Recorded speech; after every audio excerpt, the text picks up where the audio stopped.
I also have the honor and privilege of endorsing, supporting, and introducing the person who will be the next governor of the state of Vermont, David Zuckerman, the current Lieutenant Governor of Vermont.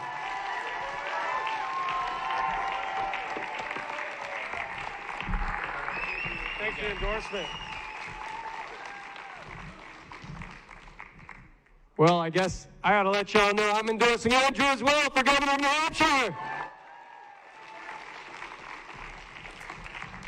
It is really an honor to be here right across the river from my home state, because I'm here to tell you a little story. I was one of those many people, part of that 90 million people right now who don't normally vote in presidential elections or don't really care about the big political establishment and the system.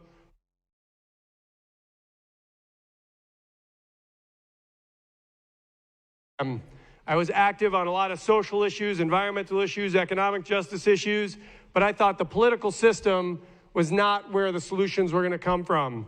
And frankly, that's still true. It's going to come from right here. It's going to come up from the people, right? Right? And there I was at UVM, an activist student, studying sometimes as well, and I saw this amazing congressman. This guy who came up and said, I don't take corporate donations. I'm standing up for working class people. Higher education has to be more affordable and accessible for all. Healthcare is a human right. Our climate and our environment is suffering. He was saying those things back in 1992. And I looked at him and I said, wait a minute. He's in office? He's in Congress? How is this possible? This is so exciting. And I volunteered at UVM, and we registered over 1,000 students to vote that year to get him reelected to Congress. And through that, I met people just like you. I was a young person, student, just like some folks in this room, and we were part of the movement in Vermont. And just a year or two later, some folks asked me to run. I lost in 1994 by 59 votes. But folks rallied. And 2 years later, I got elected, and now I still pinch myself. 25 years later, I'm Lieutenant Governor of Vermont. That's coming up from the bottom, from the inspiration of Bernie Sanders. Bernie Sanders is why I'm Lieutenant Governor. Not because he happened to endorse me over and over again, but because I'm involved. And that's what's happening in Vermont, in New Hampshire, in Iowa, in South Carolina, in Nevada, all day in and day out. Now, the pundit class will say, well, it's all about the middle.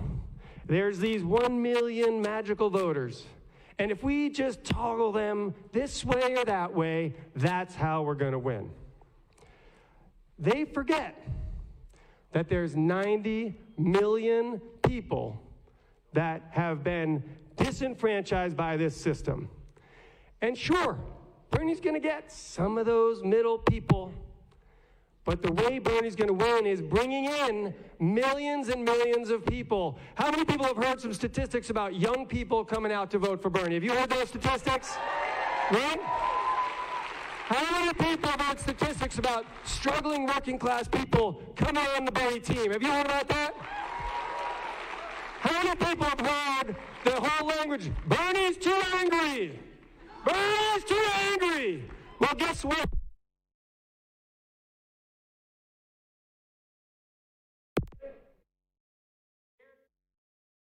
A lot of people are anxious and scared and angry because they are working their tails off 40, no, 50, no, 60 hours a week.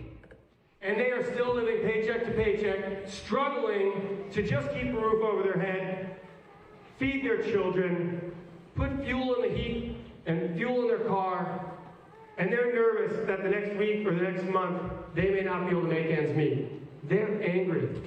We're angry. Because in a society of this economic magnitude, it is completely immoral that half of our country are living paycheck to paycheck while the billionaires are getting away with economic murder. Right?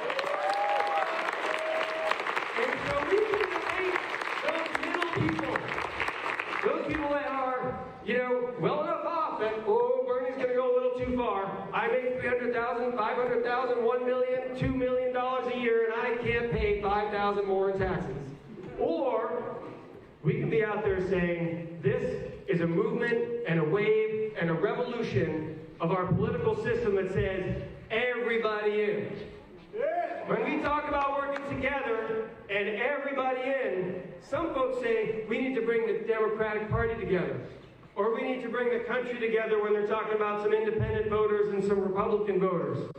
Bernie's saying everybody in. Let's bring those 90 million people into the system and into our democracy, because democracy is about people.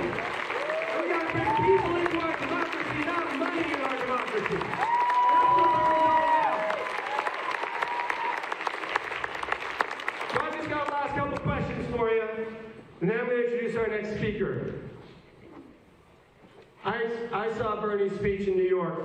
I wasn't there, but we all saw it over and over when AOC endorsed him. And he was talking about your neighbor, and the person over there, and the woman over there, and the person down in Louisiana, and everywhere else. We're in this for everybody else. We're not in it for ourselves.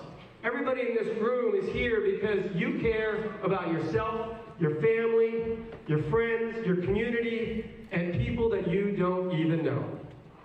Because you have true patriotism and support and love for your brothers and sisters and non-binary friends all across this country, and frankly, around the world.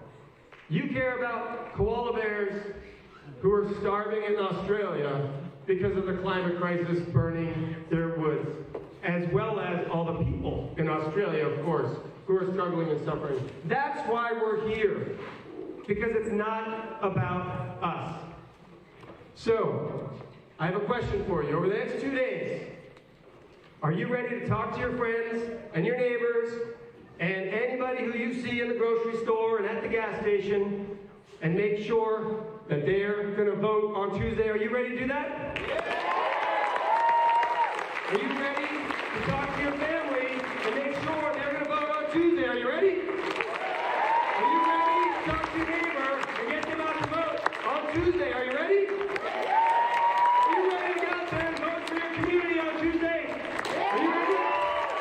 Are you ready to vote for everybody in this room, everybody in this state, and everybody in this country? Because the vote turnout in New Hampshire and how it is interpreted in those hours, preferably not days like the last one, in the hours after the results come in, are going to shape the future of this country and the world.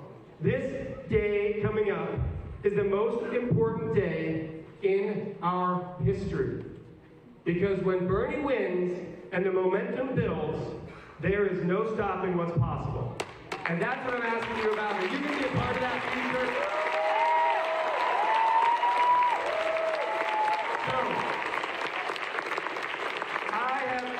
The distinct pleasure and honor to be with our next speaker at a couple different events.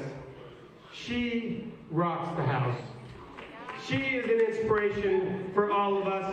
She has been working her tail off for Bernie in the last election, every day in between this election. It is an incredible honor and pleasure to introduce Senator Anita Turner.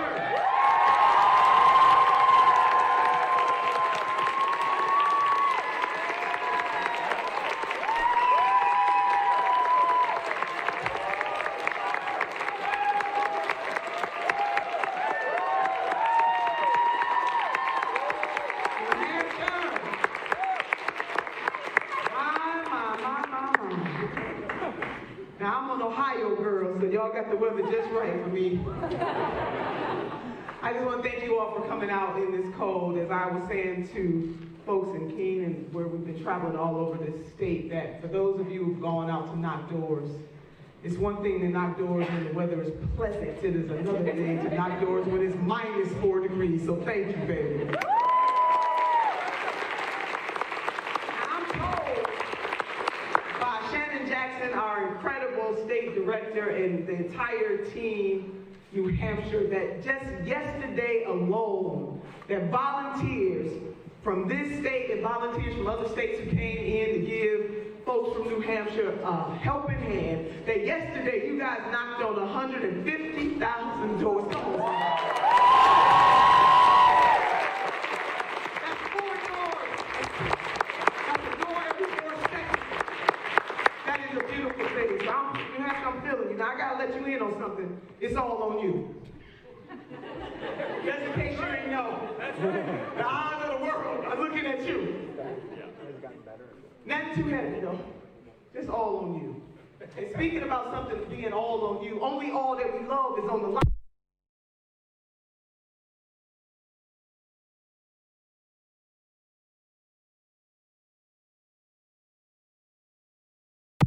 People in the White House who doesn't kowtow to high money interests, that does not hold fundraisers and wine caves with Swarovski crystals. Hello, somebody.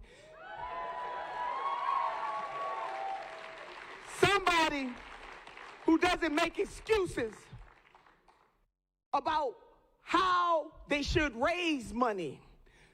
The incredible Dr. Maya Angelou once said that if you know better, you got to do better. And we know better. We understand. And Senator Bernard Sanders has paved the way. No more excuses. You don't have to raise money like that anymore because he tried and tested it out in 2016, and we're doing it again in 2020. Hello, somebody.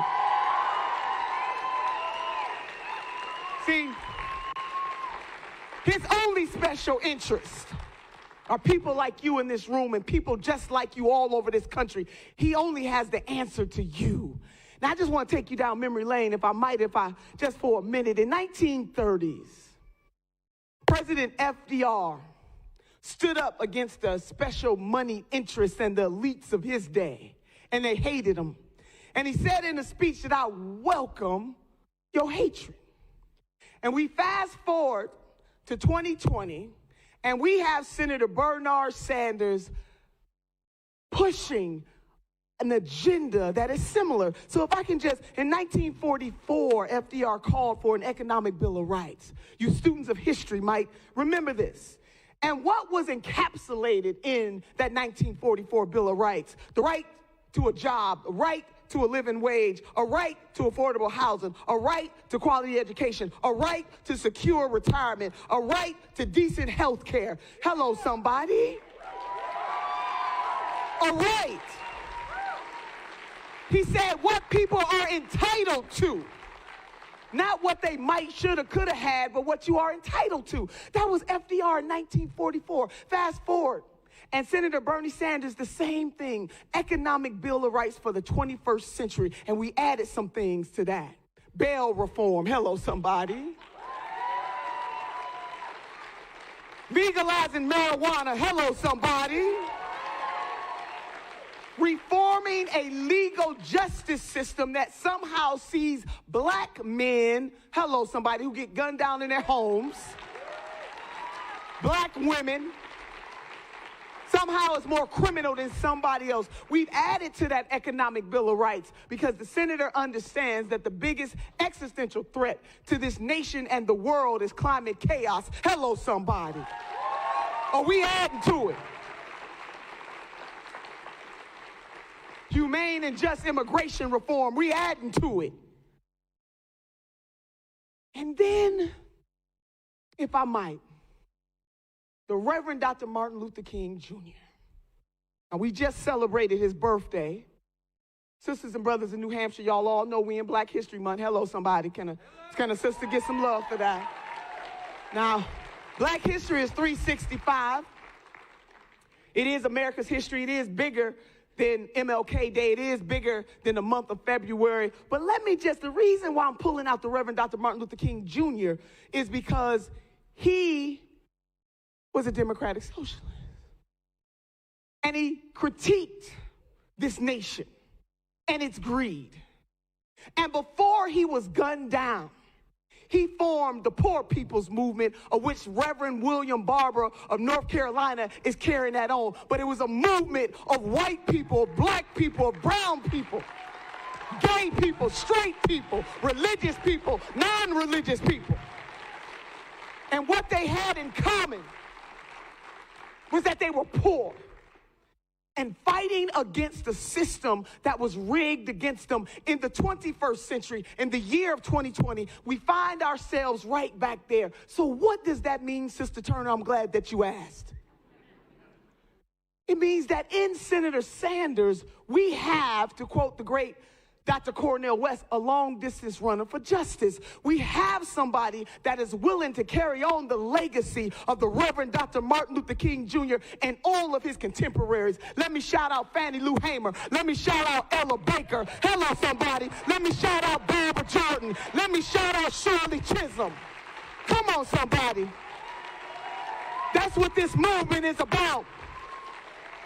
We don't have time to play games with it. So this is it, New Hampshire. Either you are on the side of the people or you are not. Either you believe that morally the people of this great nation deserve health care that is really care, because what we have now is a health system that doesn't care, or you don't. Either you believe that we should transform from K through 12 to pre-K to college and trade school, or you don't. Either you understand that the biggest existential threat to this nation, and dare I say the world, is climate chaos, or you don't. Either you believe that we need to reform a legal system that is unjust in every stretch of the imagination, or you don't. Either you believe that we need to build a multicultural, racial, ethnic, and gendered movement, or you don't. Either you are willing to stand up for the people, or you're not. And we can't play games with it. So this is our question to folks running for office, especially those people running for president of the United States of America. Whose side are you on, baby? You can't have fundraisers in wine caves with Swarovski crystals and talk about the billionaire class and get more money from billionaires and still claim that you're on the side of the people. Whose side are you on? Mayor Bloomberg, you can't buy the office and skip Iowa and skip New Hampshire and then decide that somehow you're going to come in during Super Tuesday while you skip all of these other states and then give money to the DNC so you can buy your way up on the debate stage. Whose side are you on? Whose side are you on? Now, we are tired of bailing out Wall Street. But then when it comes to putting just a little down payment on Main Street, people talk about what we cannot afford to do. Let me tell you what we cannot afford to do. We cannot afford to continue to bear the brunt under the weight of immorality when it comes to greed in this nation, of Wall Street, of the pharmaceutical industry, of the fossil fuel industry. That's what we cannot afford. Whose side? I'm asking you, whose side are you on? And what we know, New Hampshire, about Senator Bernard Sanders is that he's on the side of the people. And we got the receipts, hashtag roll the tape. We know who he is. In the Christian tradition, the question is called, you will know the tree, or a statement is made, you will know the tree by the fruit that it bears. And Senator Bernie Sanders has been bearing good fruit for a very long time. And what we can be assured of, New Hampshire, is that when our senator gets to the White House, he's not going to sell you out. What you can be assured is that he tells the truth, the whole truth, and nothing but the truth. So help us, God, and he doesn't bend to the will of the elites in this country. Whose side are you on? It's time to pick a side, baby. Pick a side. Whose side are you on? And so while we got talking heads waxing poetic about a class warfare, hell, the elites have already declared war on the working poor and barely middle class in this country. And so if we're going to duke this thing out, it's time that the working class people in this country win. Whose side are you on? Come on, somebody. That's what I'm talking about. In this movement. And when he wins, he's still going to need you. I don't know if they told you that now that you're in, you can't get out. Because the senator's mantra, not me, us, means something, that he understands that once he becomes the 46th president of the United States of America, that Wall Street is not just going to bend to his will. The fossil fuel industry is not going to say, you know what, President Sanders, you were so right, we so wrong. He's going to need a movement of people to push that Congress and to push the people in this nation to understand that it's time to stand on the side of the working poor and barely middle class. I want to see mamas and daddies be able to look into the eyes of their babies and say, baby, you can go to college or you can go to trade school, and it doesn't matter how much money I make or do not make. Hello, somebody. I want to see reform in the criminal justice system, injustice system. Hello, somebody. Oh, no, we're going to do this. But we know who Senator Bernard Sanders is on. And we're going to call the question on these folks over and over and over again. Waxing poetic and saying a whole lot of words that ain't really talking about much, if anything. Whose side are you on? So, sisters and brothers, can y'all do something for a sister? I'm feeling good. I don't know if you can tell. I haven't had a lick of coffee today, but I'm feeling good. So you guys know I do this all over. Whose side are you on? 2 quotes, and then I need you to do something for me as I'm going to bring up somebody who's near and dear to the senator's heart. But I've just been feeling some kind of way for a very long time. And it is time. This is our time. We're never going to get a moment quite like this again. This is our time. In New Hampshire, you're going to shock and awe. You're going to let folks know whose side, who stands up on the side of the people, all people from all walks of life. 2 people. One is Congresswoman Barbara Jordan. She said these words, what the people want is simple. They want an America as good as its promise. That is really what this fight is for. That's what Medicare for all for. It's for college for all, canceling student debt. It's creating an America as good as its promise. And we got the money. Don't let them tell you we don't have the money. What we don't have is the will. And number 2, Sister Helen Keller. I don't know, I've just been feeling her, and I'm starting to research her, and she was a radical to her bones. And she said this. She said, alone, we can do very little. New Hampshire, I want you to follow me, but together we can do so much. Alone, we can do very little, but together we can do so much. We are together on this, and don't let these people scare you and talk about how we can, oh no, we're going to change the dynamics in this country because we're all going to do this together. So, whose side are you on? It's time to pick a side. All right. Now, can you raise one hand for yourself and one hand for somebody else? The great Dr. Maya Angelou once said, have the courage to stand up for yourself. Hello, somebody, this audience participation. And courage to stand up for somebody else. Have the courage to stand up for yourself and the courage to stand up for somebody else. With these hands, we will have Medicare for all. With these hands, we will have college for all. With these hands, we will cancel student debt. With these hands, we will cancel medical debt. With these hands, we will have transcendence. And with these hands, we will elect Senator Bernard Sanders, the 46th president of the United States of America. Hello, somebody. Oh, no, we're going to do this. All right. It is my distinct honor and pleasure. Everybody feeling warm? You feeling good? Okay. It is my distinct pleasure to introduce someone who is near and dear to the senator's heart, who knows him far better than any of us, who has been with him all of his life. I bring to you Levy Sanders.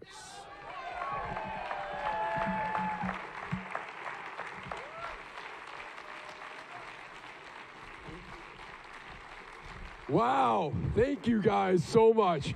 Nina, you are extraordinary. Thank you, thank you, thank you.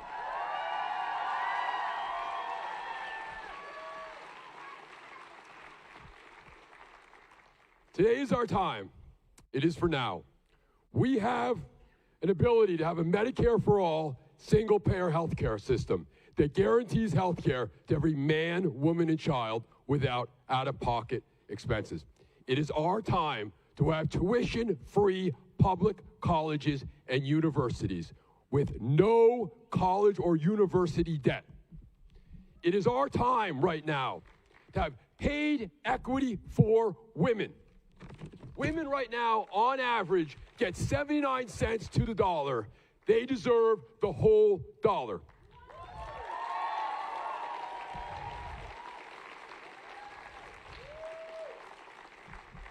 It is time to have paid family and medical leave.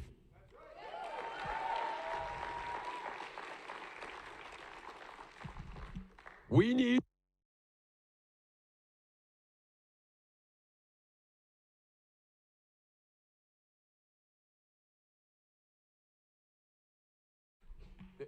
on average, 47% of folks are living.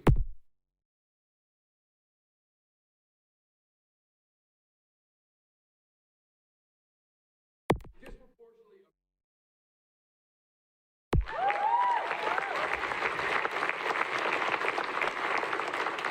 And we will take on the fossil fuel industry.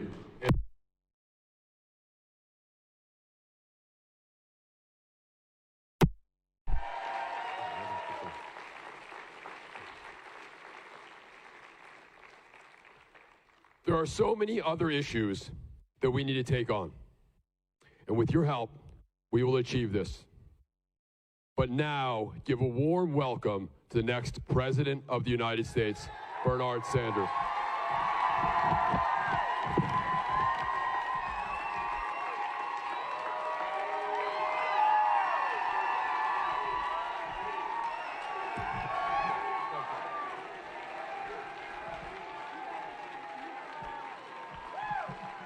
Claremont, thank you.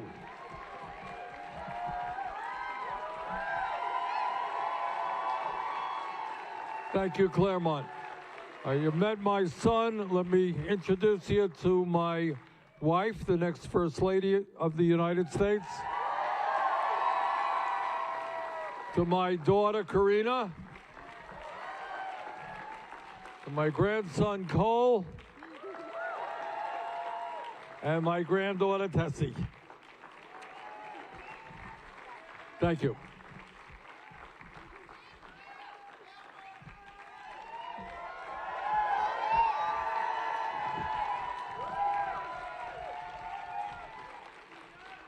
And let me thank all of you for coming out today as we begin the election cycle for the most consequential election in the modern history of America, an election which will determine in many ways the very future of our country and what we stand for as a people. Let me thank those who have spoken already. Let me thank Andrew Volinsky, the next governor of the state of New Hampshire. Let me thank David Zuckerman, lieutenant governor of the state of Vermont. Let me thank Senator Nina Turner.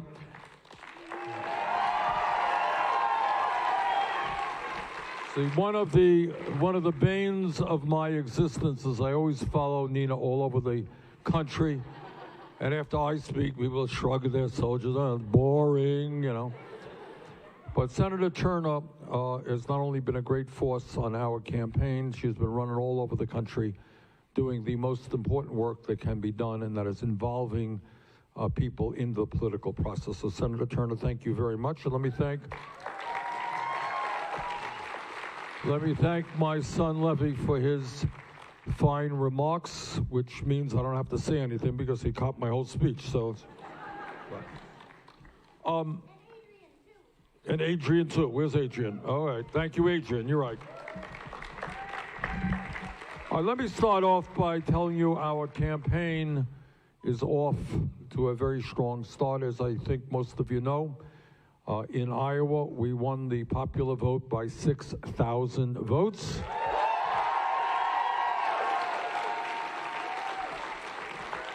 Not too bad, with 8 people on the ballot, and we won the realignment vote by 2,500 votes. Not bad. And let me say a word of thanks to the people of New Hampshire, not only for the support you gave me in 2016, but more important than that. As some of you may recall, when I came to New Hampshire in 2016, I had an agenda, and you heard it from Nina Turner, you heard it from Levy Sanders, of what we were fighting for. And 4 years ago, when we talked about that agenda, an agenda for the working families of this country, We were told by the political establishment, we were told by the corporate establishment, we were told by the media establishment that those ideas were too radical, too extreme. Nobody would accept it. Well, the people of New Hampshire did. Thank you very much.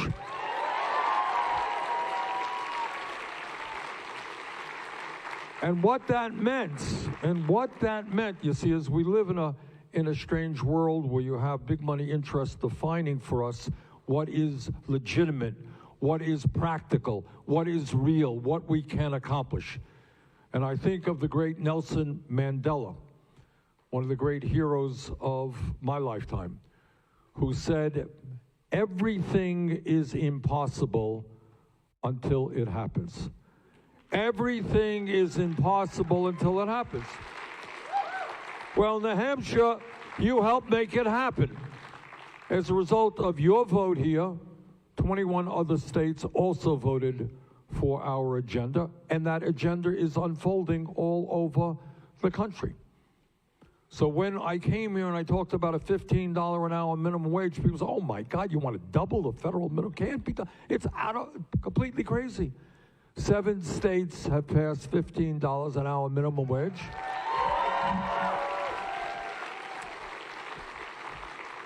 And the United States House of Representatives has passed my legislation, $15 an hour.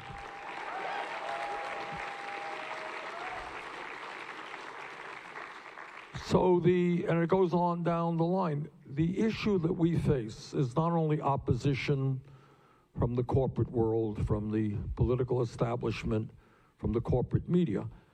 The opposition that we face is something that we have got to break through ourselves. It is the limitations of our own imagination. So what our campaign is about is essentially asking, why not? Why not? This is the wealthiest country in the history of the world. Should we have half of our people living paycheck to paycheck? I don't think so. Should we raise the minimum wage to a living wage of at least $15 an hour? Should we continue a situation where women in America are making 80 cents on the dollar, or do we have equal pay for equal work? Do we make it easier for workers to join unions? All over this country right now, there are millions. All over this country, there are millions of workers who want to join a union, but they face illegal opposition from their employers. Workers get fired when they try to organize. Well, we have a proposal in that we will implement when we are in the White House, which will double union membership in this country in a 4-year time.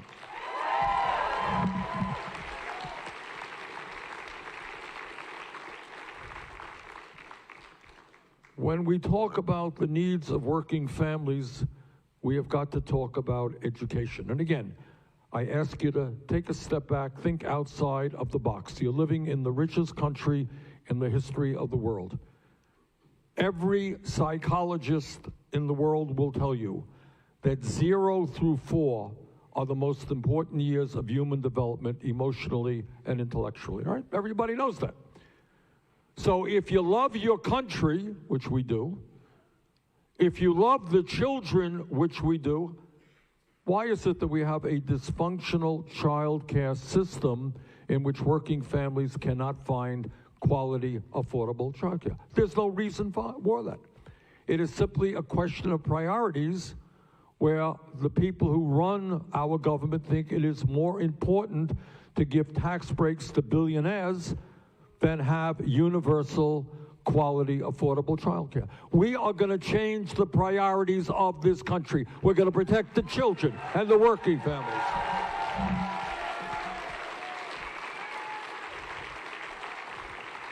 And when we talk about education, I want you to just, again, take a step back. Go beyond what Congress talks about, go beyond the talking pundits on television, and understand that in your state, right here, in this great state of New Hampshire, a couple of months ago, I talked to some educators, and they said, Bernie, there are some school districts right here in New Hampshire that start teachers off, new teachers, at salaries of less than $29,000 a year. So here we are talking about the future of America being our kids, understanding that in a competitive global economy, it is imperative that the kids get the quality education that they need. And the logic suggests that to do that, we need the best and the brightest to become teachers. That we want young people in college all over America saying, you know what, I am so proud. I am going to become a teacher and do the enormously important work of educating future generations. Nothing more important than that.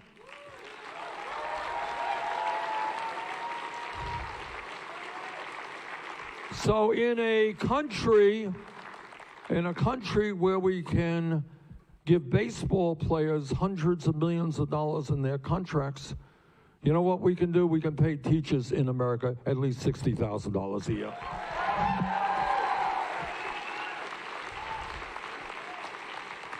And when we talk about education, what I want is these kids right here. And I want kids throughout this state and throughout Vermont, throughout America to understand that if you do your schoolwork well, you're going to do your schoolwork well? All right. That regardless of the income of your family, you will be able to get a higher education. That's not a radical idea.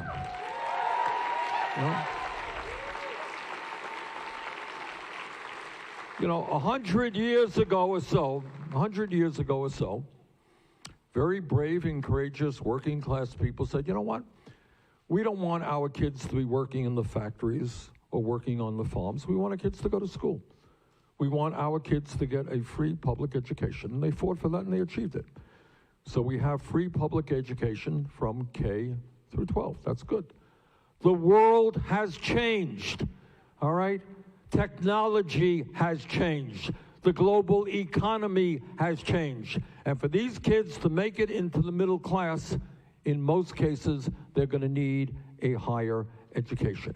So we have got to redefine what public education means, and that means making public colleges and universities tuition free.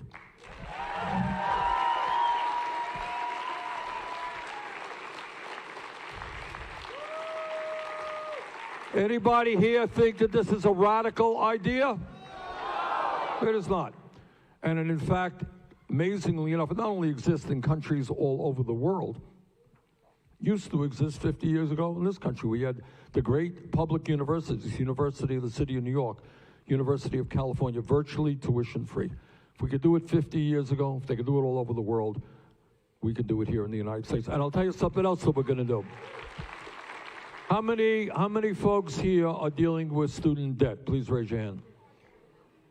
Well, here's what. When you think outside of the box, see, in the crime that you all committed, the reason you have your debt is you said, you know, it is important that I get a higher education. Wow, what a terrible idea.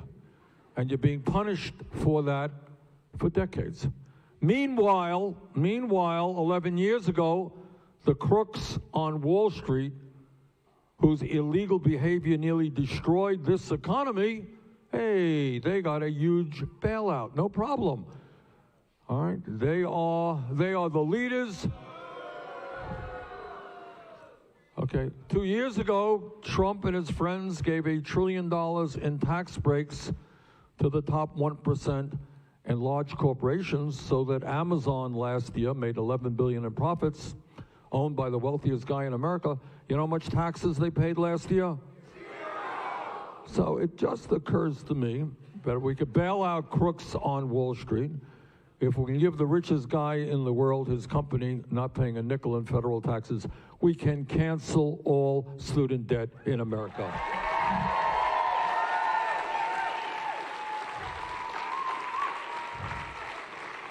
And we do that through a modest tax on Wall Street speculation. We bailed out Wall Street. It is their turn to bail out working families.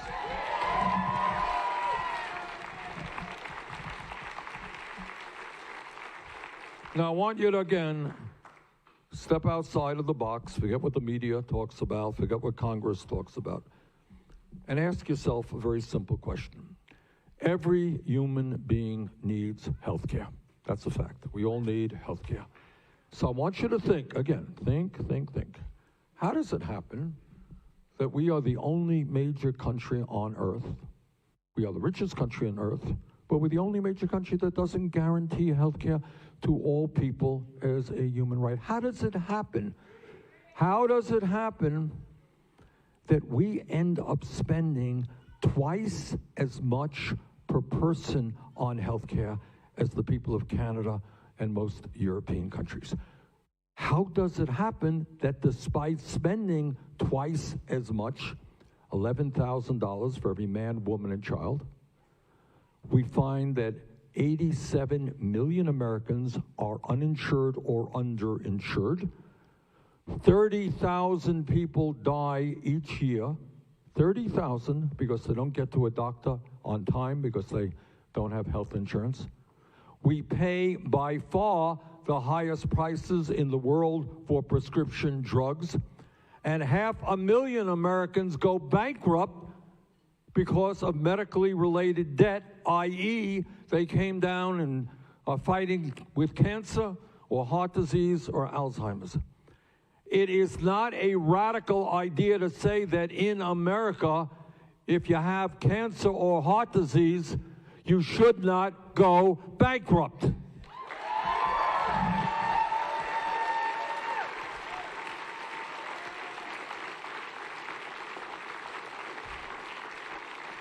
And we have got to understand that the American people do understand.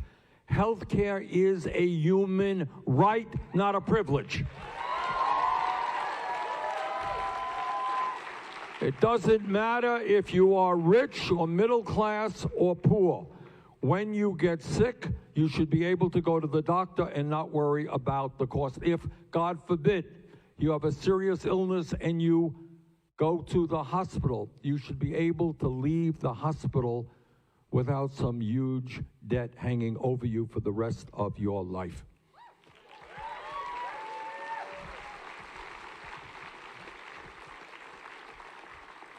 I have been all over the country talking to people, and people have $1,000 a month premiums. They have $1,500 a month in premiums. The average worker in this country makes about $60,000 a year. That family makes $60,000. That family pays $12,000 a year for health care, 20% of their income. That is outrageous. That is unacceptable. Meanwhile, while our people are paying by far the highest prices in the world for health care, last year the healthcare industry made $100 billion in profit.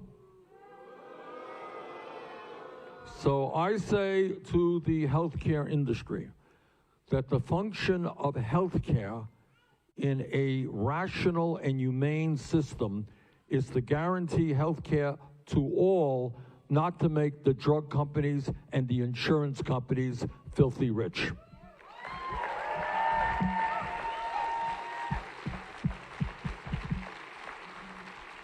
And I want to say a word on the pharmaceutical industry.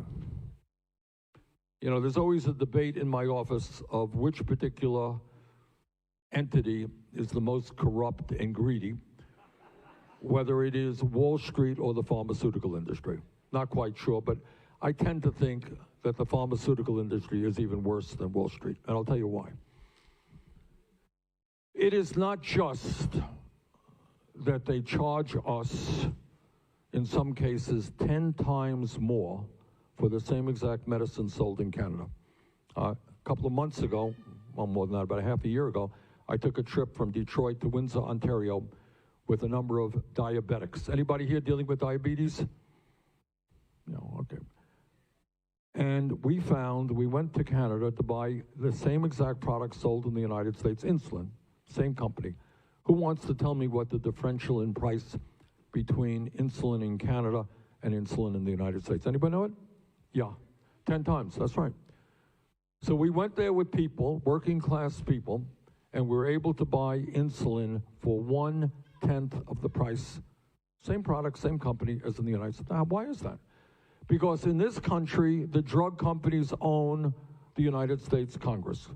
Go to the internet and you find out that pharma, or whatever their front groups is, makes enormous contributions to Democrats, Republicans, everybody. They're all over the place. In fact, in the last 20 years, they have spent $4 billion on lobbying and campaign contributions.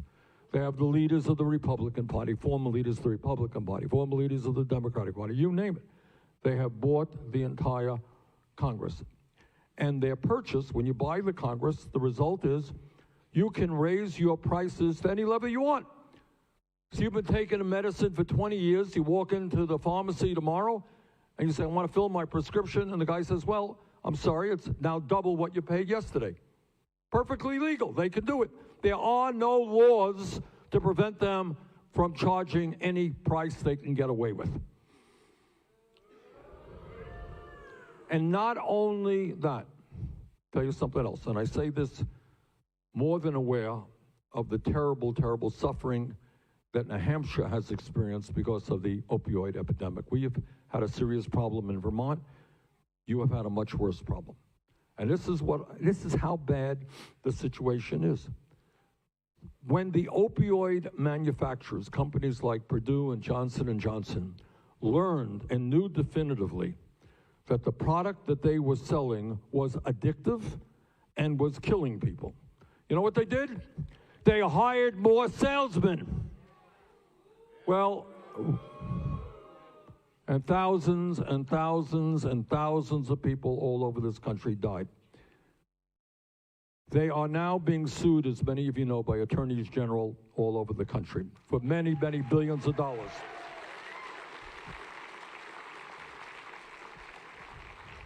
But we've got to go further. And we have got to ask ourselves, what does it mean that CEOs who knew the product that they were selling was killing people continue to sell it? That is a criminal offense, and they must be held accountable.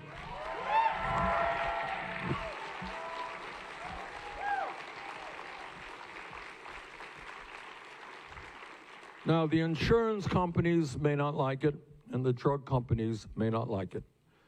But we are going to expand Medicare to cover every man, woman, and child in this country through a Medicare for All single-payer program.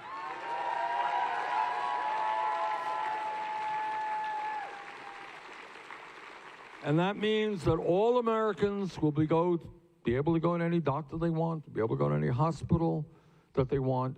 There will no longer be any premiums, no more premiums for you or your employer, no more out-of-pocket expenses, no more deductibles, the absurd concept of a deductible. We will substantially lower the cost of prescription drugs. Okay?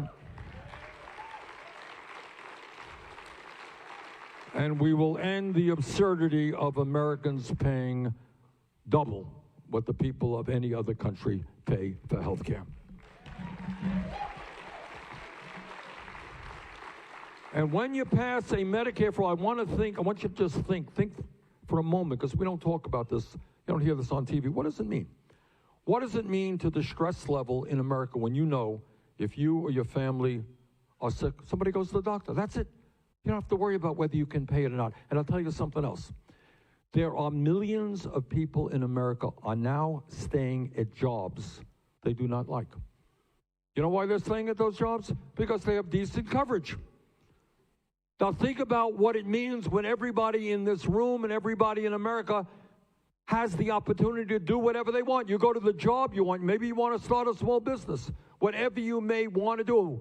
Maybe you get fired. If you get fired, you still have health care. All right?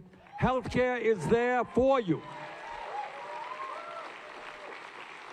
You don't have to stay on a job. I don't want to, relate all of the horror stories that I have heard here in New Hampshire and Iowa, all over this country. But one comes to my mind. There was a woman, young woman, I would say in her 30s, and she had a job. She had health insurance. She was diagnosed with cancer. She lost her job. She couldn't go to work. She lost her job. She went in for cancer treatment. Couldn't afford it. She had to skip treatment. All right? That is what is happening in America. When you have health care for all, doesn't matter whether you're working, not working, doesn't matter if you want to change your job, doesn't matter if you want to start a small business, doesn't matter if you're 2 years old or 102. You have health care as a human right. It is there for you.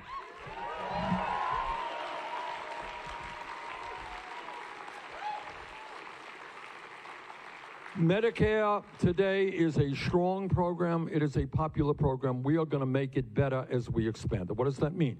Today, Medicare does not cover dental care. Last that I heard, dental care, oral health was part of health care. We're going to cover it. There are a lot of people in this country, especially senior citizens, who can't afford the outrageously high cost of hearing aids. We're going to cover hearing aids. We're going to cover the cost of eyeglasses, and I'll tell you what else we're going to cover, which is enormously important. All across this country, elderly people, people with severe disabilities are kind of forced out of their homes to go to nursing homes when they would rather stay home. Medicare for all will cover home health care.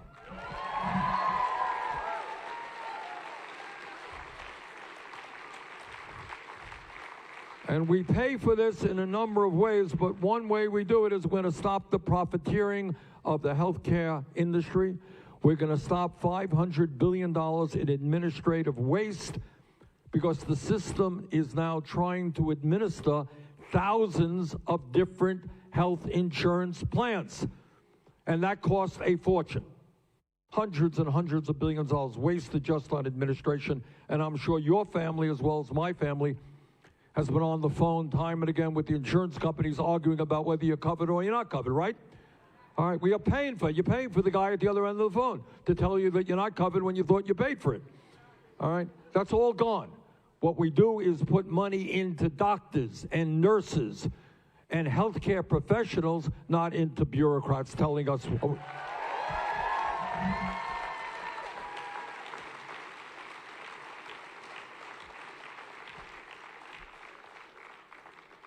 When we talk about the needs of the American people, we have a president today who is doing such a disservice, not only to the people of our country, but to the world, when he claims that climate change is a hoax, when he exacerbates the problem by encouraging the production of more fossil fuel.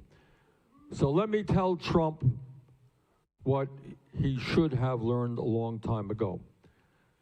That what the scientists are telling us is not just that climate change is real, not just that it is caused by human activity, not just that it is already causing devastating problems around the world, but that the problem is far more severe than they had previously thought.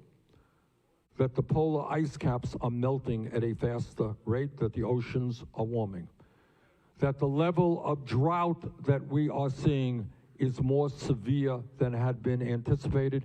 Turn on the TV, look at what is happening in Australia today. That beautiful country is burning before our eyes. Take a look at what happened in California and the unprecedented level of terrible, terrible fires. That is the future of the world unless we get our act together. Take a look a few months ago at what happened in Venice, Italy, which was underwater because of torrential rain. Same thing happened in Houston, Texas. Expect more and more severe weather disturbances. What happened to Puerto Rico, what happened at Hurricane Sandy, and other terrible disasters. Expect more of that. Expect as the ocean becomes more acidic, that it'll be harder and harder for people around the world to eat the fish that they need to get the protein they need to stay alive. The United Nations tells us that if we don't get our act together and the planet keeps warming, by the end of this century, there could be hundreds of millions of climate refugees. You know what a climate refugee is? That's somebody who can no longer stay in their community because there's no water to drink and there's no land to grow their crops. And if millions of people migrate from one country to another, you're going to have huge amounts of international tension and growing wars. What the scientists are now telling us is that climate change is an existential threat to our planet. And if we love our kids, and if we love our grandchildren and future generations, we must have the courage to tell the fossil fuel industry that their short-term profits are not more important than the future of this planet.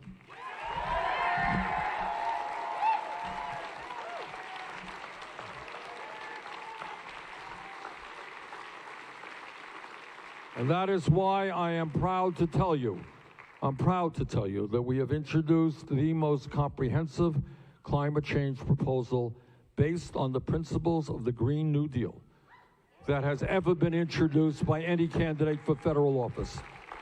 And what the Green New Deal will do is create up to 20 million good-paying union jobs as we transform our energy system away from fossil fuel to energy efficiency and sustainable energy.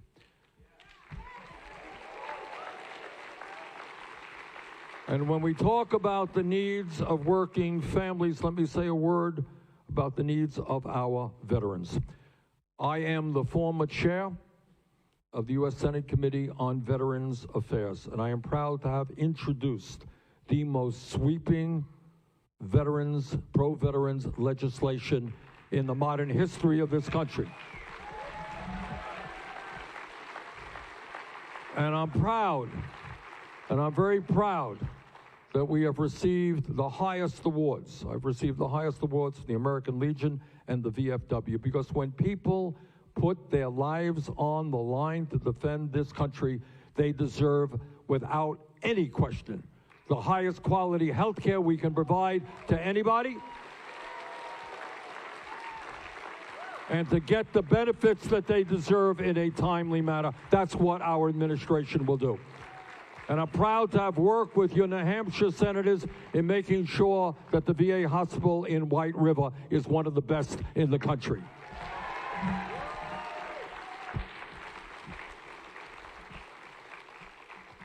And when we talk about the needs of the American people, it is imperative that we bring about fundamental reforms, and Senator Turner talked about this, about a broken and racist criminal justice system.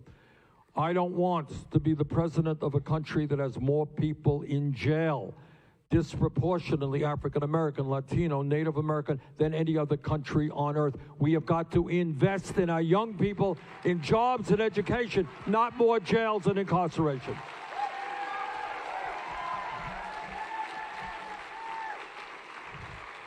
We have got to end private prisons and detention centers. We have got to end the so-called war on drugs and legalize marijuana in every state in this country.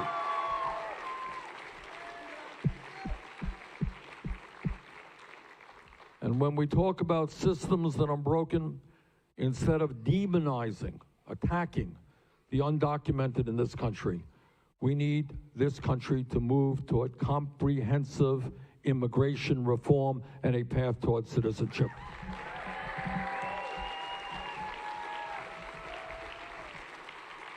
Under our administration, federal agents will not be snatching babies from the arms of their mothers and throwing children into cages.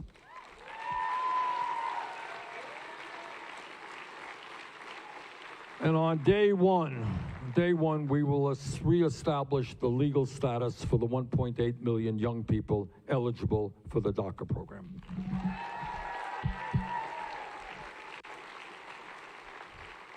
Now, every American, regardless of his or her political views, whether you're conservative, progressive, whatever you are, is appalled, is sickened by the kind of gun violence we see in this country. And it is one of those issues where people just shake their head. They say, I can't believe it. It is so disgusting to me, I don't want to describe. You all know what happens. But that we have a nation that is not effectively addressing this crisis, And the reason for that is one reason. The American people want strong gun safety legislation. There are differences of opinion, I know that. Rural states like New Hampshire and Vermont, but in urban areas, but there is a coming together of the American people, whether it's urban or rural, whether it's gun owners or non-gun owners, to understand that we have got to address this terrible crisis. I remember I was here in this state a few months ago. I'll never forget this. And a woman stands up and she says, Bernie, what am I supposed to tell my 11-year-old daughter who wants me to buy her a bulletproof backpack for Christmas? And what that means is, in this state, I know that because I have grandchildren in this state, and in my state, you have all these emergency drills, all right? What a horror that is. To have kids who go to school, they're supposed to go to school to learn, to socialize, and they're sitting around worried about something terrible happening. All right, so my promise to you is that our gun policy proposals will be written by the American people, not the NRA.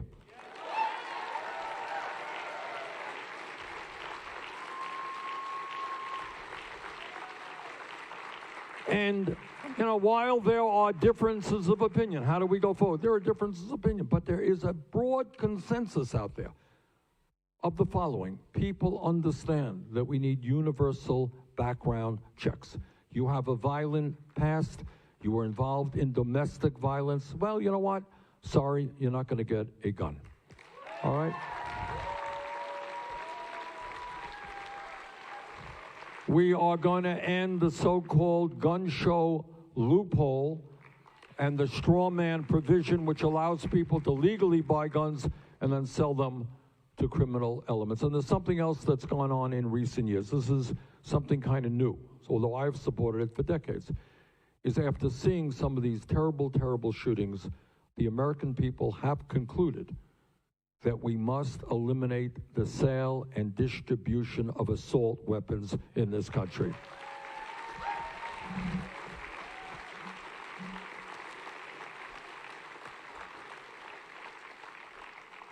I am a United States Senator, and I'm on the Senate floor frequently, or at least I used to be before I was running for president. And I listen to a lot of speeches. And as you know, many of the conservative Republicans in Congress, their mantra is that they believe in small government.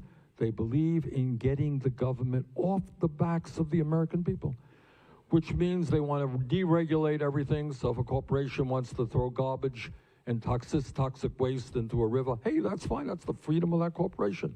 They want to pollute the air. They want to give us unhealthy food. No problem. But even worse than that, you have conservative Republicans who are acting in a totally hypocritical way, who say, get the government off the backs of the American people, except when it comes to the right of a woman to control her own body.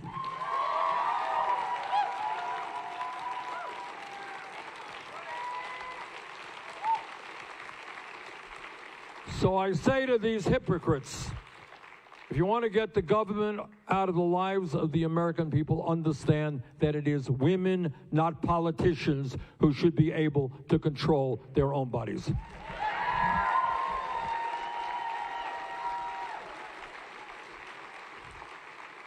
And my promise to you is I will never nominate anyone to the Supreme Court or the federal bench who is not 100% pro Roe v. Wade.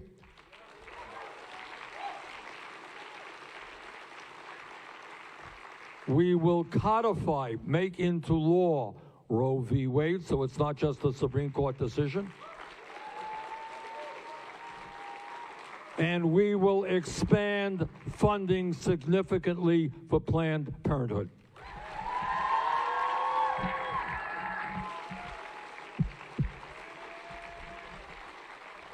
So, here we are in Claremont, New Hampshire, and in 2 days, the first primary of the election season will be held.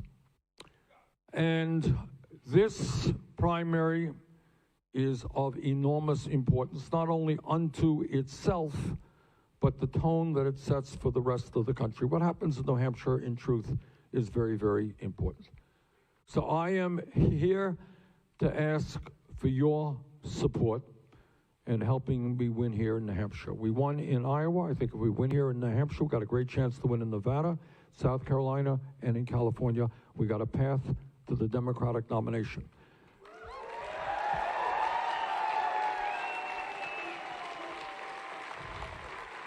And once we have that nomination, it will give me intense pleasure to be working with you to defeat the most dangerous president in the modern history of this country.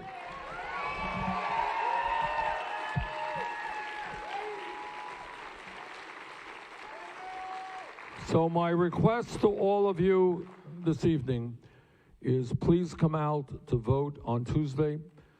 Please bring your family members, your co-workers, your friends, your fellow students, whatever it may be. And anyone who tells you that they're too busy to come out to vote, tell them you are tired of hearing them complain about low-wage jobs, tired of hearing them complain that they don't have health care, they can't afford health care, tired of hearing them talk about their student debt, tired of them complaining about inaction on climate change. Now is not the time to sit on the sidelines. Now is the time to get involved. Please come out on Tuesday. Let's win here. Let's defeat Trump. Let's transform this country. Thank you all, Claremont.